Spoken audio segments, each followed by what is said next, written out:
Whether you're a skeptic or a believer, join me, Rob McConnell, as together we'll investigate the world of the paranormal and the science of parapsychology here on the X-Zone Radio TV show on XZBN and the X-Zone TV channel on Simul TV. Since 1990, the X-Zone Radio TV show has been the place where people dare to believe and dare to be heard. Together, we'll investigate UFOs, aliens, ghosts, Bigfoot, psychic phenomenon, lake monsters, conspiracy theories, government cover-ups, the truth embargo, alien abductions, ESP, haunted locations from around the world, and so much more.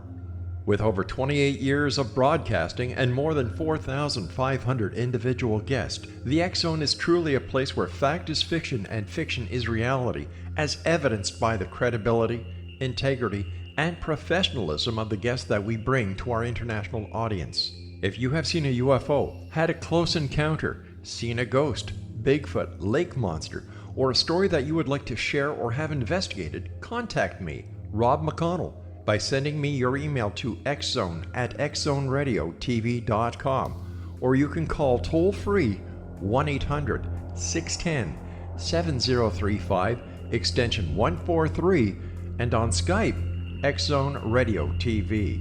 For more information on the X-Zone Radio TV show with yours truly, Rob McConnell, visit www.xzoneradiotv.com or www.xzonetvchannel.com or simultv.com and xzbn.net. Until next we meet here in the X-Zone from our broadcast center and studios in Hamilton, Ontario, Canada, always remember, X-Zone Nation, keep your eyes to the sky and your heart in the light.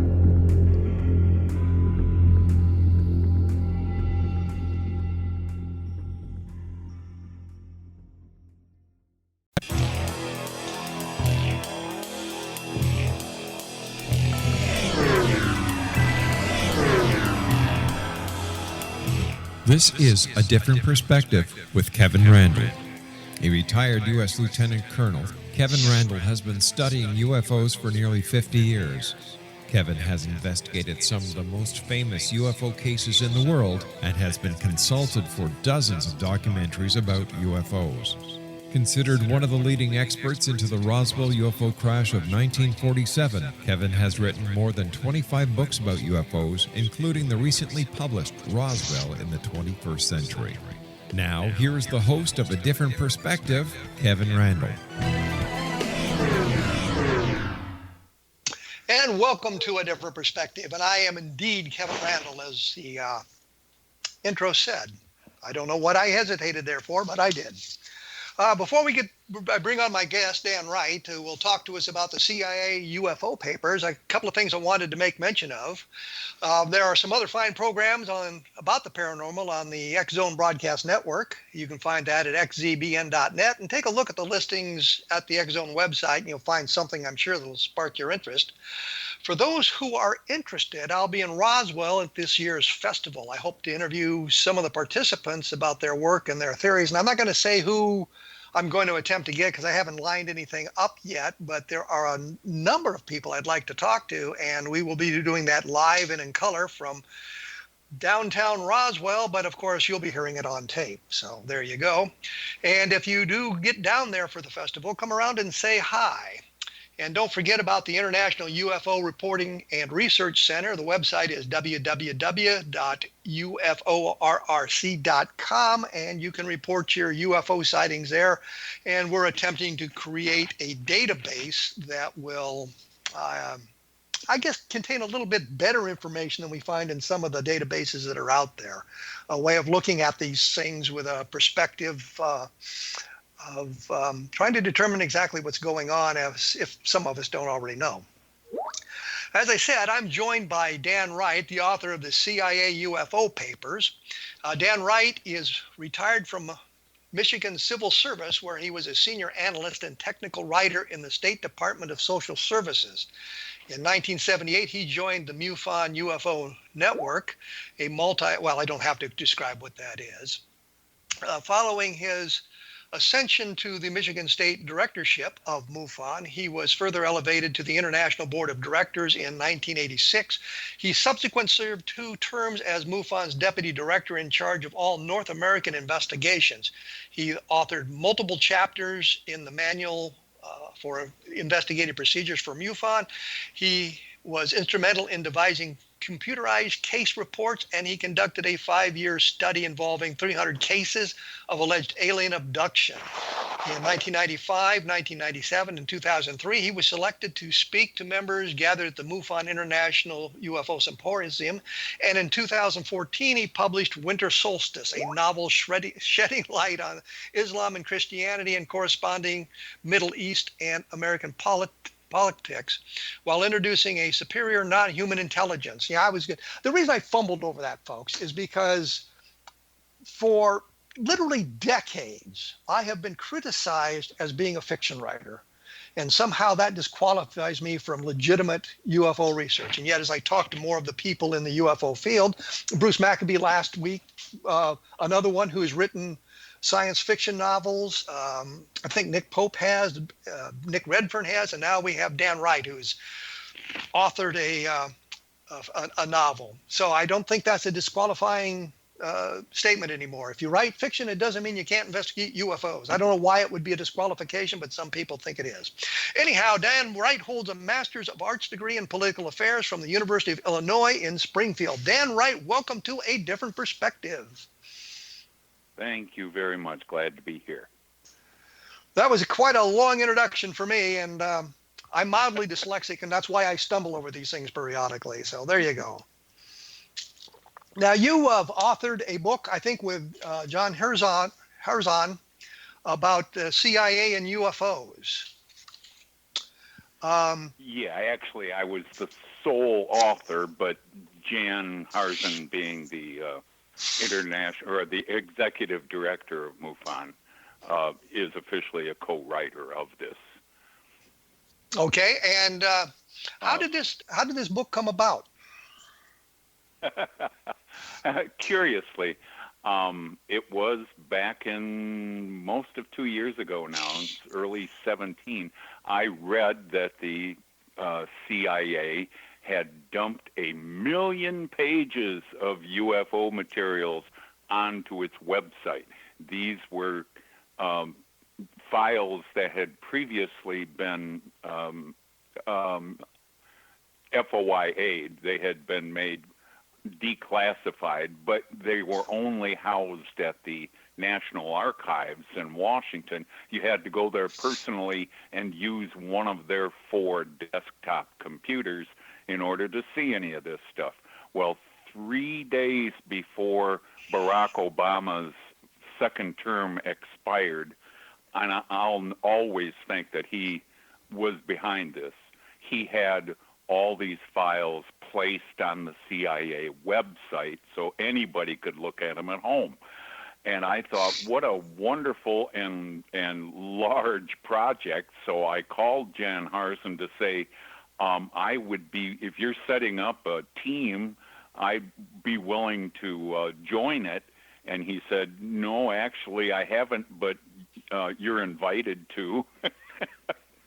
Well, I decided to look at the first part of these papers, and it turned out not to be anything close to 1 million pages. It was about 20,000 documents, possibly involving maybe 100,000 pages, but 90-some% of those had nothing at all to do with UFOs. It seemed, and to my conclusion, anything, as Jan suggested, anything that had the 3 letters UFO in order anywhere in the document got put onto that pile. I don't know if it was the analysts in the agency or if it was left to file clerks, but if you wanted to know all about the total rail tonnage in Bulgaria in 1956, well, it was there. Well, how would that end up in a UFO document? What possible UFO Somebody was just throwing them on a pile. Just throwing them on a pile. Anything maybe that didn't easily fit another subject got thrown onto this pile. And so 97 or 8% of it had nothing to do with UFOs. But I did find in total 550 usable documents. And these had been largely sent to the CIA from its quote-unquote operatives around the world. If you want to call them spies, sure. They would send in sometimes formal reports. Other times it was a matter of sending along newspaper articles from wherever in the world they were. But that's what became the 550. But as minuscule compared to 1 million pages as that seems, they tell quite a story. Let me about the agency. Let me interrupt here, because you said something that caught my attention, which was the agents, the operatives, whomever they were overseas, would send in newspaper clippings. There was a project known as Moondust. I'm sure you're familiar with it. And no, I'm not, actually. Well, it started in 1957, and it had a UFO component to it as well. It was a project that was responsible for recovering returning space debris of foreign manufacturer on unknown origin. Unknown origin, of course, UFO. But it had a UFO component to it. I found 4 documents in the Project Blue Book files labeled Moondust. They were really crappy sightings and sounded like meteors. And there were a whole bunch of State Department documents that related to Moondust. It had a Moondust designator to it. And there was some other documents that came about. This sounds like it might have had a link into Moondust, but you were completely unfamiliar with that term, Moondust? Yes, I was unfamiliar with it. But as I started to say, these documents in total say a lot about the CIA as an agency and how they address the UFO topic. In a phrase, they did not want any responsibility for filing, investigating, communicating about UFOs. But at the same time, various principals within the agency were always curious about the latest events and news about the subject. They always wanted to be on the edge. They never wanted to take responsibility for it. Well, that's very interesting, because it would seem that part of the CIA's area of intelligent gathering would be something that related to UFOs as a matter of national security. It's the same, excuse the Air Force. Think. The same excuse we've given to the Air Force, where they said, well, we don't investigate those anymore. If you feel threatened, call the local police. But their mission requires them to investigate UFO sightings. I'm going to have to take a break here, because we're running up against the first break here, for what it's worth. I believe the book is called the CIA UFO Papers. You can find it at Amazon, of course. You can take a look at it. It's by Dan Wright, and that's Wright with a W, as in Wright Brothers. I'm sure there's no relation there, although everybody was from Michigan, I guess. Once again, I'll have more information about this on my blog at www.kevinrandle.blogspot.com. And if you get a chance, take a look at Roswell in the 21st century, which I will be discussing at the Roswell Festival, where the Roswell investigation is today and where we need to go from that. And also, I'll probably talk about Encounter in the Desert, which is the Lonnie Zamora story I did. We will be back right after this with Dan Wright, so stick around.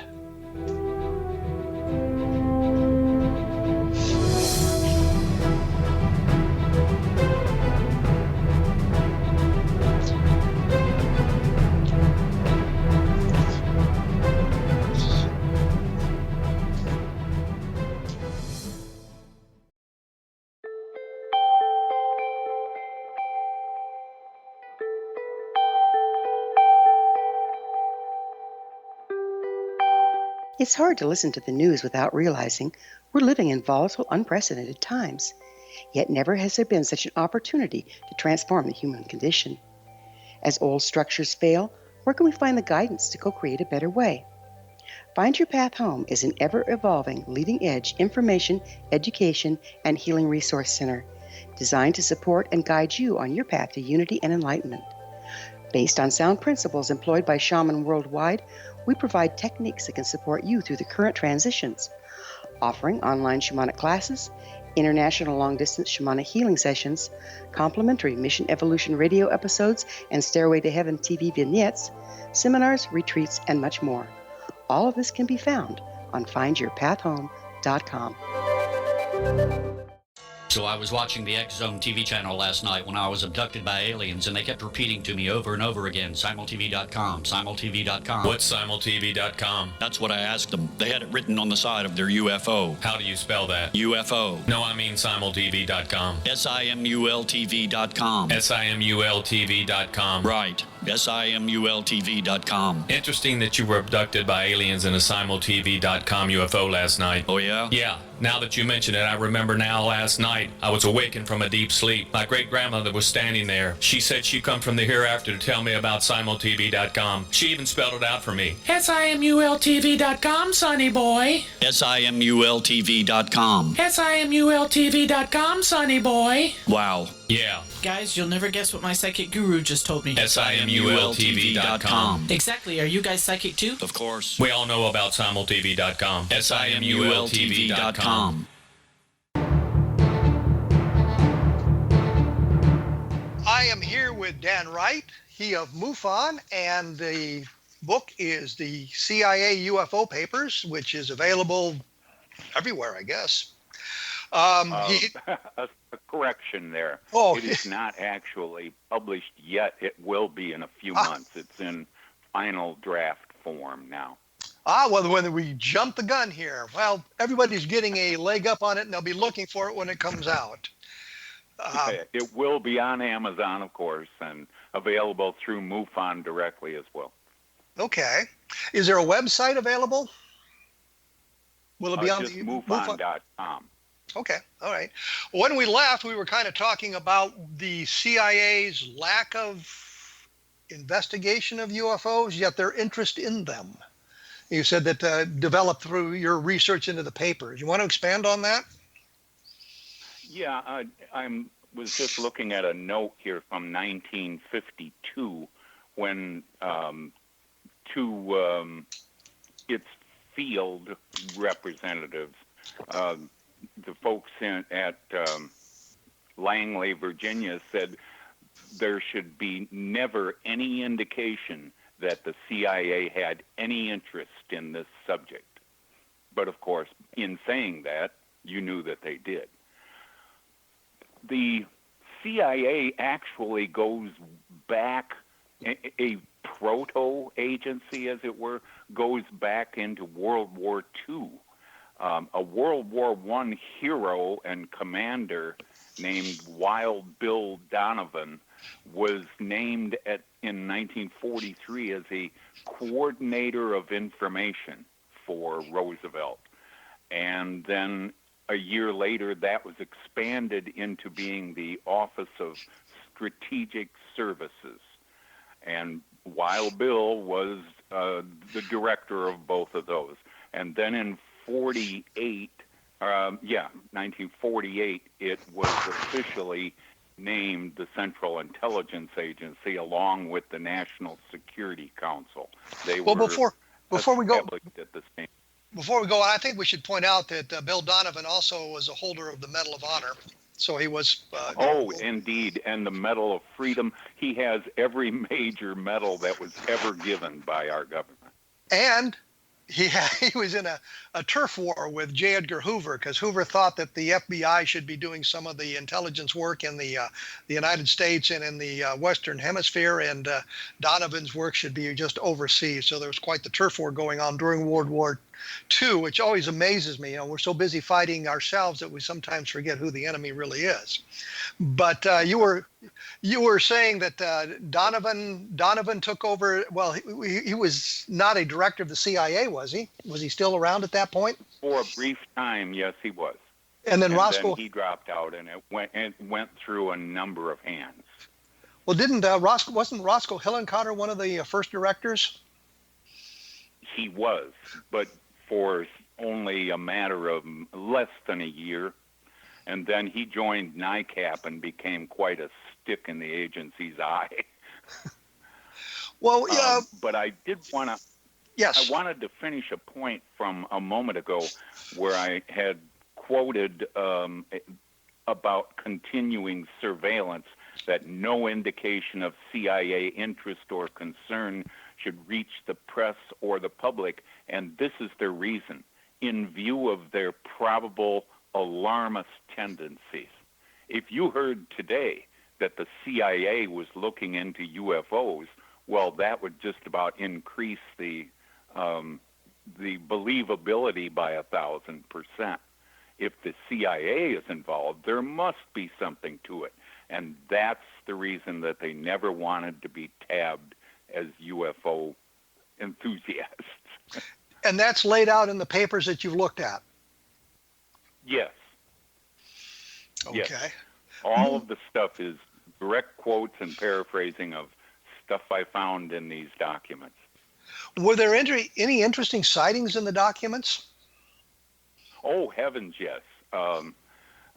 Many of them from after Project Blue Book folded up its tent and hoped that the whole subject would go away. For example, in the early 80s, 1983 and 84, around Putnam, New York, and a couple of towns in Connecticut, there was an enormous black, either boomerang or triangle. It's been called both of those for a long time. It was hovering right over Taconic Parkway and over rooftops in Carmel, New York. People were stopping their cars and gawking by the hundreds. And then after it appeared in early 83, 1 year and 1 day later, it came right on back and was just going jogging speed, making tight circles and so forth, and leaving people just drooling on their shoes. So that's something that, that the CIA had nothing to do with, did not really react to, but it was there, and it was embarrassing for everyone after they had said, oh no, nothing to look at here. Well, did they investigate the sighting at all? Were there any No. indication? Where did they pick up their information? Were they getting it from the UFO networks or the UFO organizations, or what? That is hard to say. Let me explain that chapter by chapter. I have all of the materials for a given year that reached the CIA, and in their file dump of 2017, they said that's all there is. But that left out many, many prominent cases, both in the U.S. and around the world.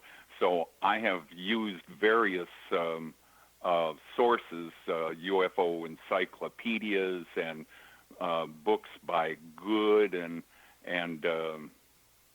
several others. And for the end of each chapter, I have a section that I call While You Were Away from Your Desk, which is my sarcastic way of saying you're not covering these cases, and I think it's because you put a national security blanket on them. And these in New York and Connecticut would be along those lines, because hundreds or thousands saw these things, including, newspapers and TV crews and so forth, and yet the CIA was absolutely silent about it. And I have, at the same time, even, the CIA was not supposed to be looking at stuff domestically, and even if I give them that break, they also missed any number of airbase intrusions, military pilot sightings, and so forth in Europe, in South America, places they ought to have been taking a good look at. They claim, nope, nothing there. Well, this whole thing is kind of sometimes how to analyze their silence when some of these cases were very, very prominent. well. The thing that seems worrisome to me is, this is in their purview. They're supposed to be doing this. And you say they claim these are all the documents they have about UFOs. No other classified material anywhere? Yeah. Well, if you're old enough to remember Richard Nixon and the final days in office in '74, he told his aides that there would be a limited hangout, that they would come sort of clean.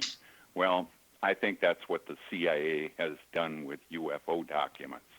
There are some that are just their national security implications, and they will never see the light of day. Here you go, here's the rest, let's call them everything. Well, I can understand the reluctance to publish documents that affect national security, and I can think of a number of different cases that would do that, such as the missile shutdown in Montana in 1967-68. That would implicate. That would be in '75. 4 bases along the northern tier of the U.S. were visited. That was Loring in that's New Hampshire, and a Canadian base, Falcon Bridge, and then Wurtsmith in Michigan, and Malmstrom, as it had been visited in the mid-'50s and again in the '60s. There it was in '75. And in between, there was missile silo intrusions at one or another Western base. Again, the CIA was not supposed to be looking at domestic matters, but wouldn't you think something like this with real national security implications that they would get involved? But you can't tell it from their document dump. Well, let's take a break here because we have to. And when we come back, we'll talk a little bit about that. And I know that, in Cheyenne, Wyoming, the Air Force Base there was also had an intrusion as well. So we'll take a look at all of that sort of stuff with Dan Wright. The book, when it comes out, will be the CIA UFO Papers. You can probably find it then at Amazon.com. My blog is www.kevinrandle.blogspot.com, and there'll be information about this book and other UFO stuff at the MUFON website, which is basically MUFON.com. Just type MUFON into your search engine, and of course you'll be able to get there. I will be back in just a moment with Dan Wright, so stick around.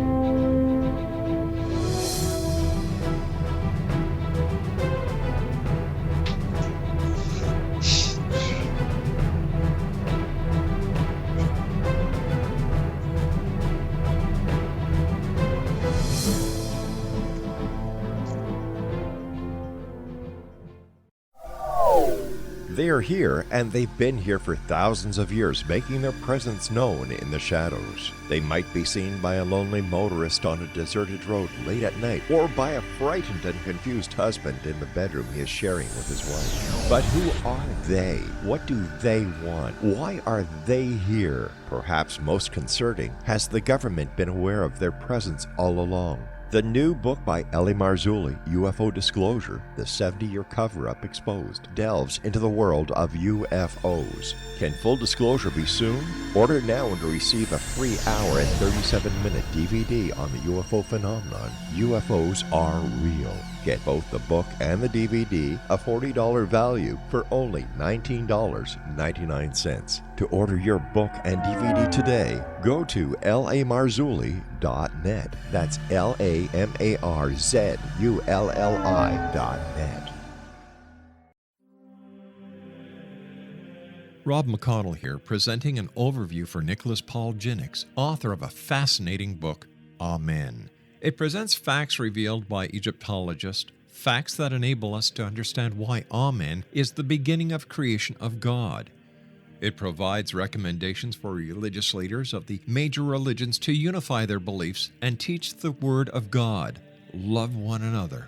Amen informs people how mankind conceived God. It was the Egyptians that developed the concepts of a soul, a hereafter, and Son of God. And finally, After the worship of many gods, they conceived the belief in one universal God, the maker of all there is.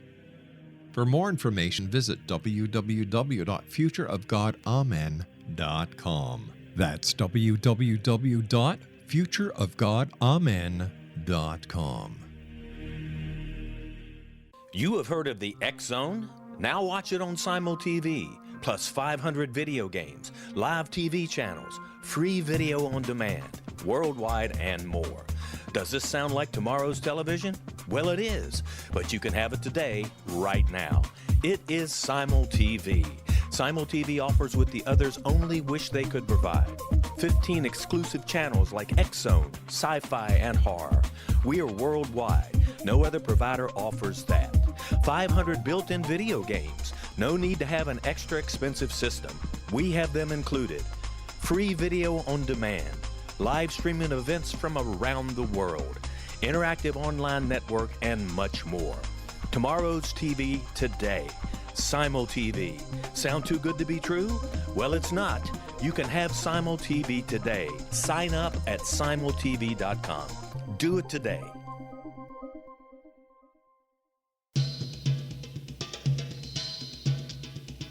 I am here with Dan Wright. His book will be the CIA UFO papers. And the reason I'm hesitating here, for the life of me, I could not remember the name of the Air Force Base in Cheyenne, Wyoming. And when I was a kid growing up, I lived like 2 blocks from it on West Pershing. And those of you who know Cheyenne, Wyoming would know West Pershing goes right into the main gate at Francis E. Warren Air Force Base, which had been a cavalry post during the Old West days. And they have a museum there, and there was a sign in the museum that they used to hang up in the barracks when it was a cavalry post that said, "Do not shoot buffalo out barracks windows." So I know all about Francis E. Warren, and I couldn't think of it, and I know that there had been intrusions there as well. And when we're talking about intrusions, what exactly does that mean? On occasion, it would be a saucer hovering over a runway. It might be it's usually saucers. It could be a globe, a sphere, but most of these involve discs. It could be hovering directly over a missile silo, or as in the case of, say, Wurtsmith Air Force Base in Michigan, it was hovering over a mound that had underground nuclear storage. They were very concerned about our nuclear capacity, both in terms of bombs and missiles, and probably still are. Well, I was thinking when we were talking intrusions, I was thinking specifically of Maelstrom, where they had actually shut down one of the missile wings for a period of time. The people in the capsules, the commanding officer and all that, did not have the capability to communicate with the missiles. If they had been ordered to launch them, they would have been unable to do so. The whole thing was shut down, and that of course would be a tremendous of interest about national security, because if an outside force could shut down the capability of retaliation, then an enemy wouldn't have to worry about that retaliation if they could do that. So that, to me, would suggest the CIA would be extremely interested in that, and it would involve, I suppose, to their way of thinking, enemy agents of some kind that were testing the capability to do that. Yes, to some within the agency, it was likely or probable that these were Russian-made. That lost sway over years, but initially in the 50s, agents really thought that this had to be something Russian. I wanted to mention a couple of places where the CIA tried to get out of this business. During 1952, which was a very popular year for witness sightings, they came to the common conclusion that the public would never accept that there was nothing to it unless they gathered a group of scientists to go about it methodically. And the first of those was a small group called the Robertson panel. Howard Robertson was an esteemed physicist, and he got a few folks from universities. They spent all of 4 days within the agency at the Office of Scientific Intelligence, looking at a couple of amateur films and some other narratives by people, and decided there was nothing to it. And then they made a big splash about sending the Robertson panel report all around the country to news media and so forth, saying we have officially now, we have the scientific backing to say there's nothing to it. Well, we go to the 60s, and that was a very problematic decade for the agency.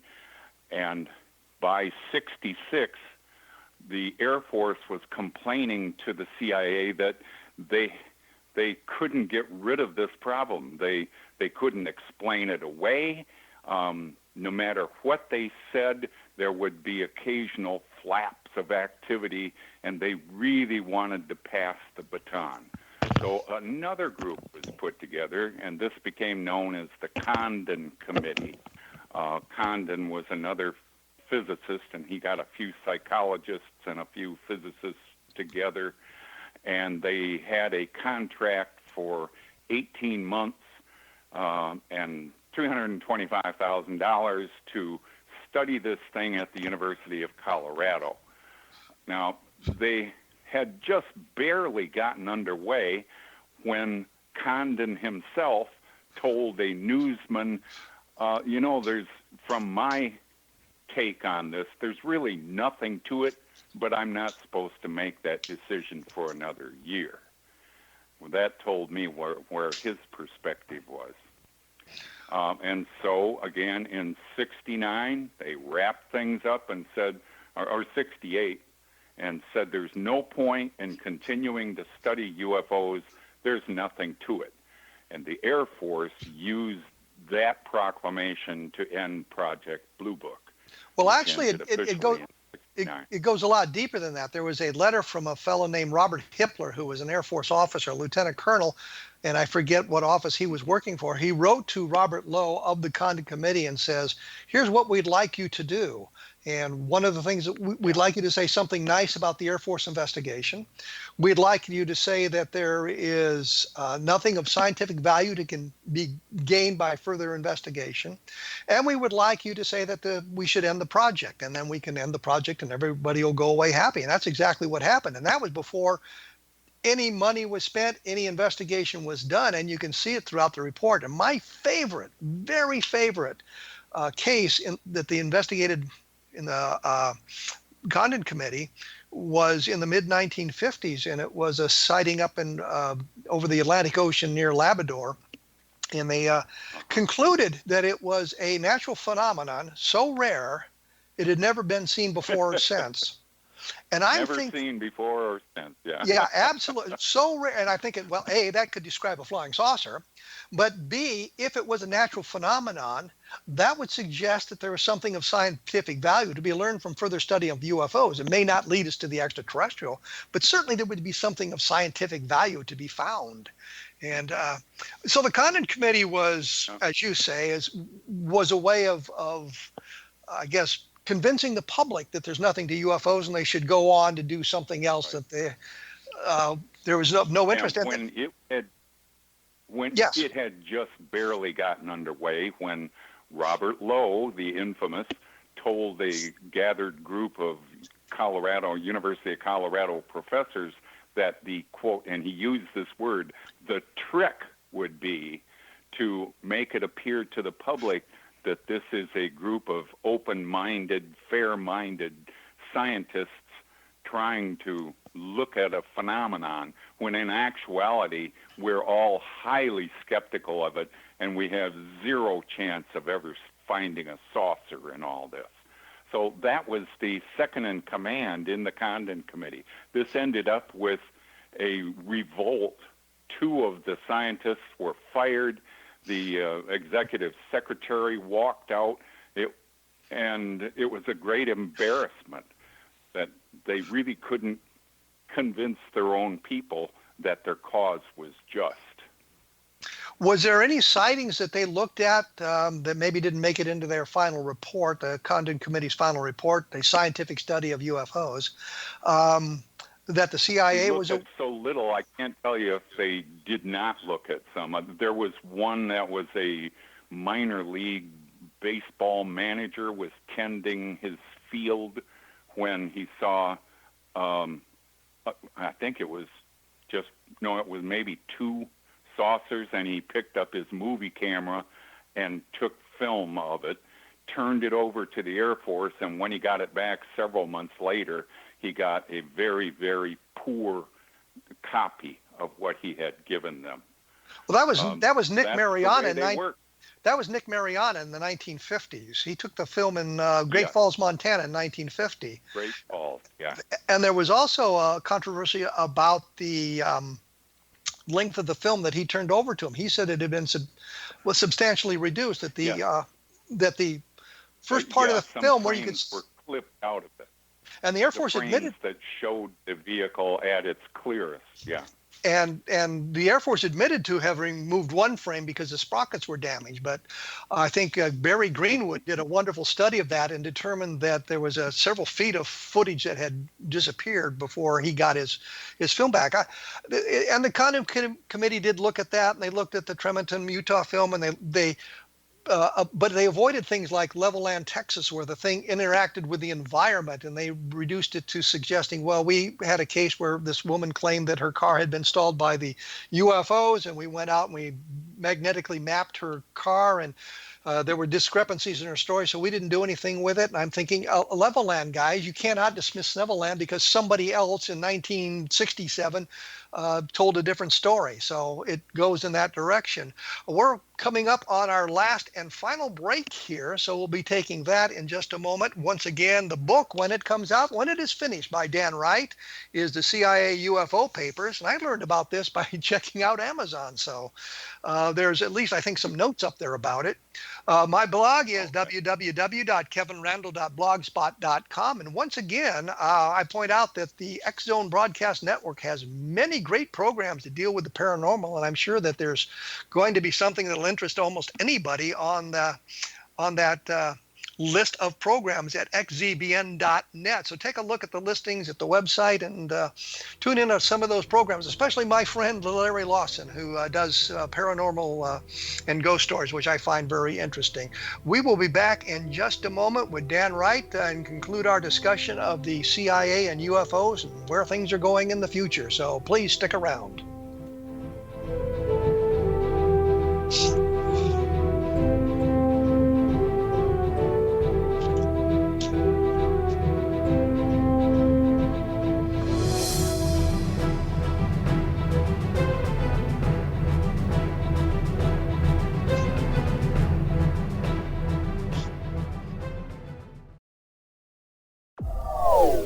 They are here, and they've been here for thousands of years, making their presence known in the shadows. They might be seen by a lonely motorist on a deserted road late at night, or by a frightened and confused husband in the bedroom he is sharing with his wife. But who are they? What do they want? Why are they here? Perhaps most concerning, has the government been aware of their presence all along? The new book by Ellie Marzulli, UFO Disclosure, the 70-year cover-up exposed, delves into the world of UFOs. Can full disclosure be soon? Order now and receive a free hour and 37-minute DVD on the UFO phenomenon. UFOs are real. Get both the book and the DVD, a $40 value, for only $19.99. To order your book and DVD today, go to lamarzulli.net. That's LAMARZULLI.net. Christopher Fulton is a survivor of the national security state. All he wanted to do was preserve history when he acquired a Cartier watch from the estate of President Kennedy's personal secretary. But that simple act set off a terrible chain reaction. He was pursued by the U.S. Justice Department and the FBI, thrust into the middle of the U.S. government's Assassination Records Review Board, even monitored and pursued by the Russian government. All because that Cartier watch was the missing link of evidence, a timepiece worn by JFK that fateful day in Dallas, a link resulting in Christopher being incarcerated and attacked for 9 years because he opened a hidden chapter in history. The intriguing journey outlined fully in Christopher Fulton's memoir, The Inheritance, is available now through TrineDay.com or Amazon.com. The Inheritance, Poisoned Fruit of JFK's Assassination by Christopher and Michelle Fulton is a must-read, an incredible tale of how easily our own government can overrule justice. The Inheritance, Poisoned Fruit of JFK's Assassination. I am here with Dan Wright. We have been talking about the CIA and their interest in UFOs and their claimed lack of interest is why I kind of chuckle here, their lack of interest in UFOs. When we went away, we were talking about the Condon Committee and some of the, I guess, good cases they missed when they were investigating. And I think immediately of Shag Harbor, which was the crash, the forced landing in Canada in 1968, and their investigation, well, we talked to some guy and he said it was a bunch of teenagers and we're not interested. And I'm thinking, here is something that was a great interest to the Canadian government, the US government. There were various military forces involved and law enforcement people involved, and the best the Condon could do is say, well, we talked to some teenagers and we're not interested.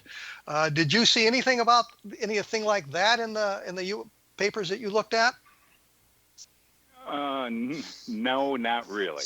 I wanted to tell you a couple of things.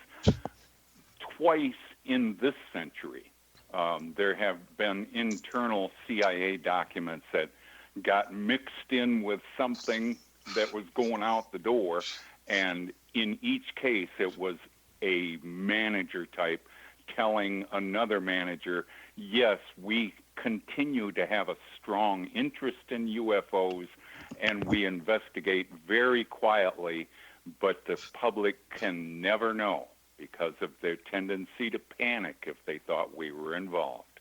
That happened in 2012, and before that, I think in 2003 there was such mention.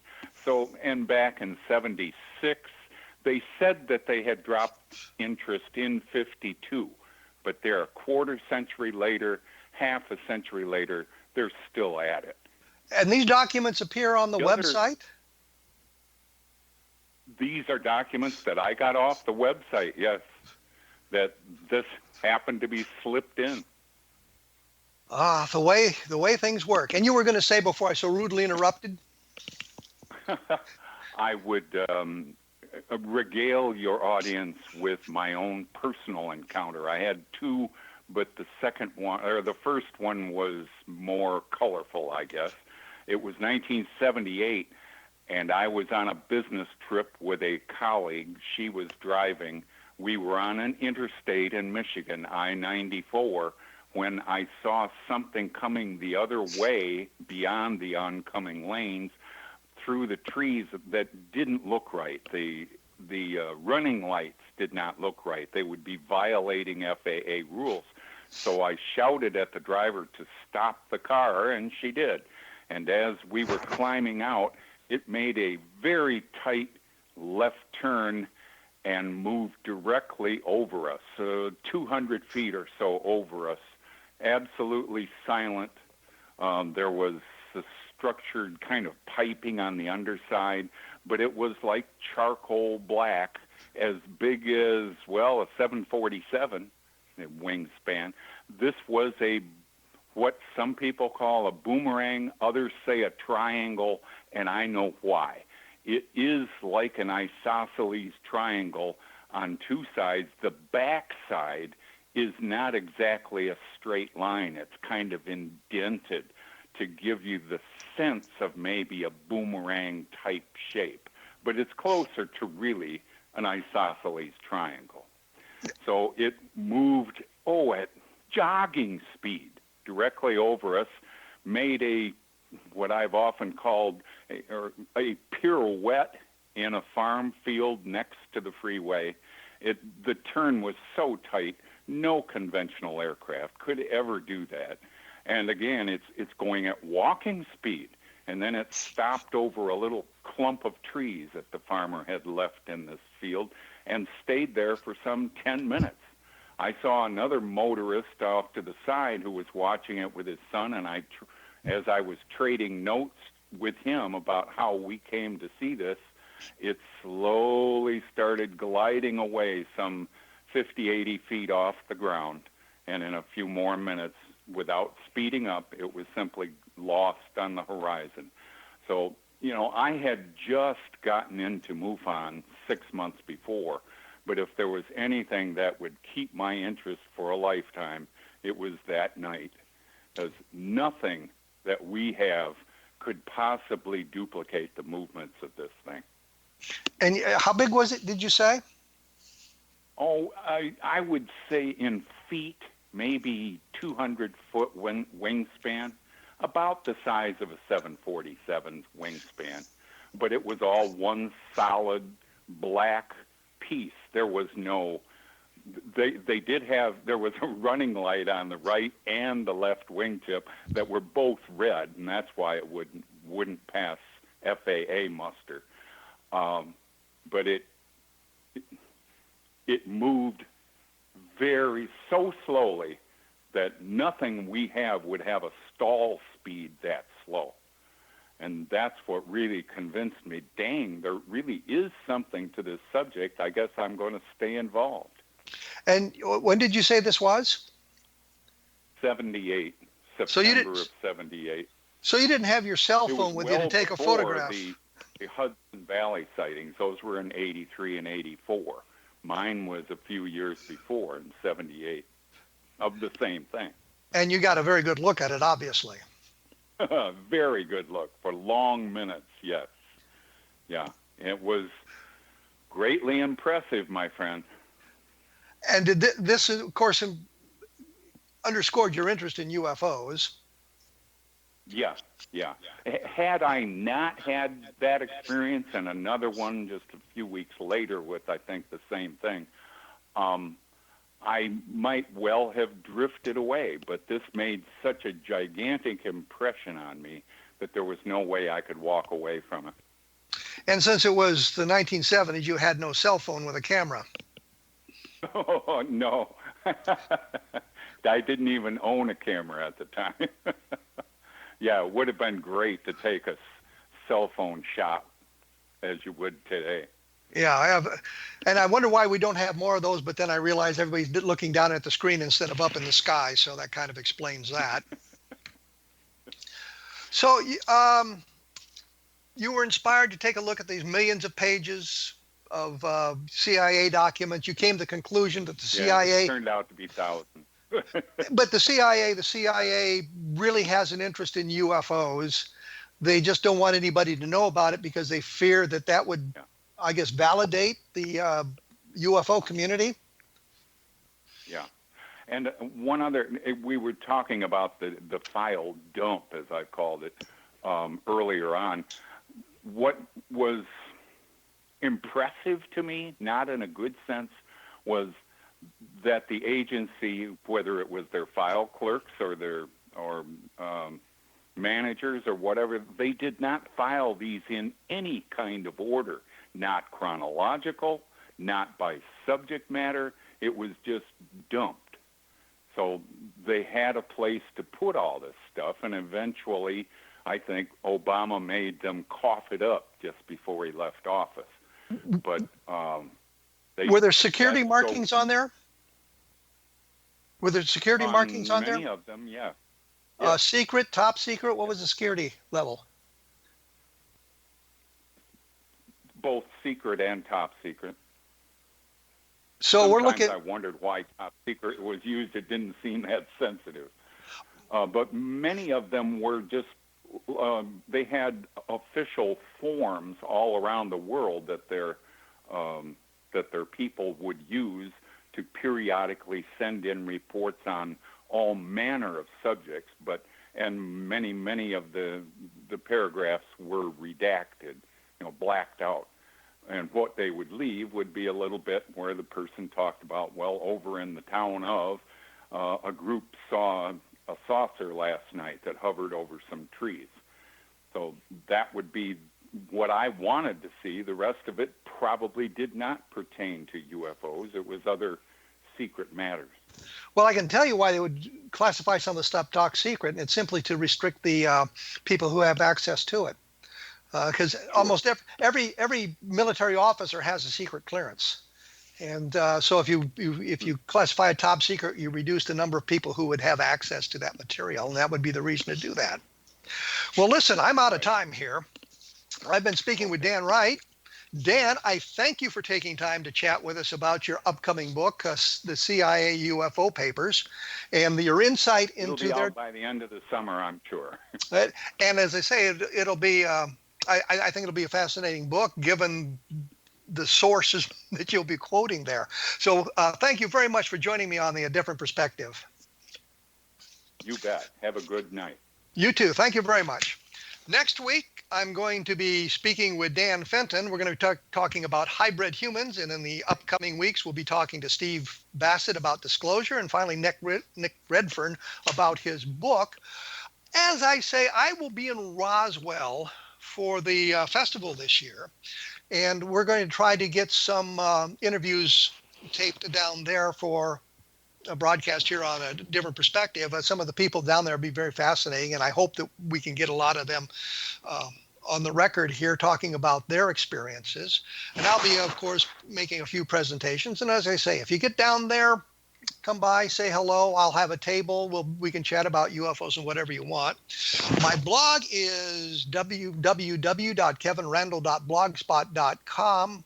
The latest book is Case MJ12, which is an update of a book that I did about 15 years ago, and with new information about the nonsense of MJ12, if you will. Also take a look at Encounter in the Desert, which is an examination of the Lonnie Zamora sighting, and I think there's some interesting new information in there that might fire you up. And of course, Roswell in the 21st Century, which is a dispassionate look at the Roswell case. As I say, I will be back next week in 167 hours with another version of A Different Perspective. Thanks for listening.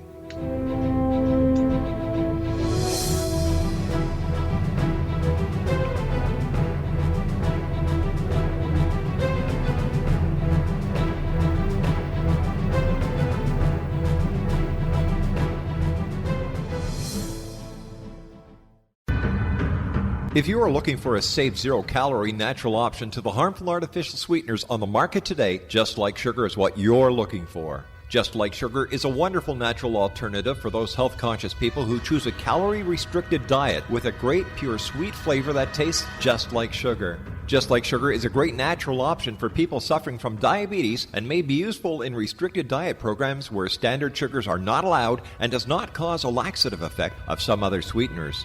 Just Like Sugar comprises a perfect blend of chicory root fiber, natural calcium, natural vitamin C, and Just Like Sugar's sweetness comes from the natural flavors from the peel of the orange.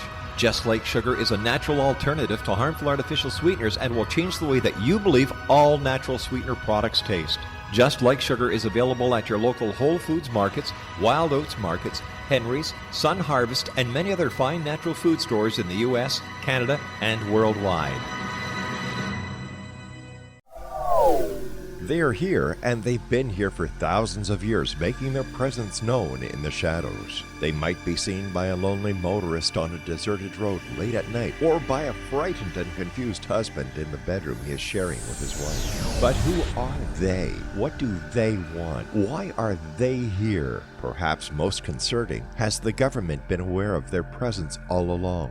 The new book by Ellie Marzulli, UFO Disclosure, the 70-year cover-up exposed, delves into the world of UFOs. Can full disclosure be soon? Order now and receive a free hour and 37-minute DVD on the UFO phenomenon. UFOs are real. Get both the book and the DVD, a $40 value, for only $19.99. To order your book and DVD today, go to lamarzulli.net. That's LAMARZULLI.net.